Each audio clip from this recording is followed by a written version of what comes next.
Fire service ও civil defence গতি, সেবা ও ত্যাগের মন্ত্রে উজ্জীবিত হয়ে সর্বদা অগ্নিকাণ্ড, ভবন ধস, সড়ক দুর্ঘটনা, নদীপথে দুর্ঘটনা, ভূমিকম্প, বন্যা, ঘূর্ণিঝড় কিংবা কেমিক্যাল দুর্ঘটনা সহ যে কোনো দুর্যোগে মানুষের পাশে দাঁড়ায় এবং প্রয়োজনে নিজের জীবনের বিনিময় হলেও অন্যের জীবন ও সম্পদ বাঁচায়।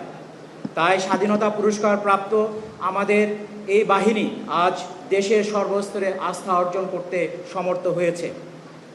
সবার আগে, সবার পাশে এই অঙ্গীকারকে ধারণ করে ফায়ার সার্ভিস ও সিভিল ডিফেন্স দেশের মানুষের নিরাপত্তা নিশ্চিতে দিবারাত্র নিরলসভাবে কাজ করে যাচ্ছে। বর্তমান সরকারের সুদূর প্রসারী পরিকল্পনা এবং স্বরাষ্ট্র মন্ত্রণালয়ের আন্তরিক সহযোগিতায় এ বাহিনীর সক্ষমতা ও উন্নয়ন কার্যক্রমের গতি ত্বরান্বিত হয়েছে।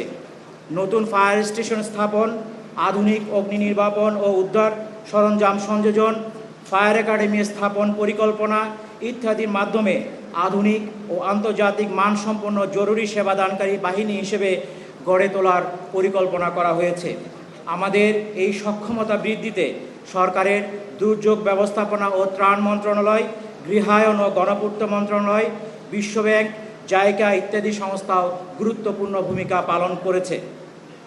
উপস্থিত সুধী, অনুষ্ঠানের শুরুতে ফায়ার সার্ভিস ও সিভিল ডিফেন্স সপ্তাহ 2026 উদ্বোধন করায় আজকের প্রধান অতিথি মাননীয় মন্ত্রী মহোদয়কে আন্তরিক কৃতজ্ঞতা জানাচ্ছি।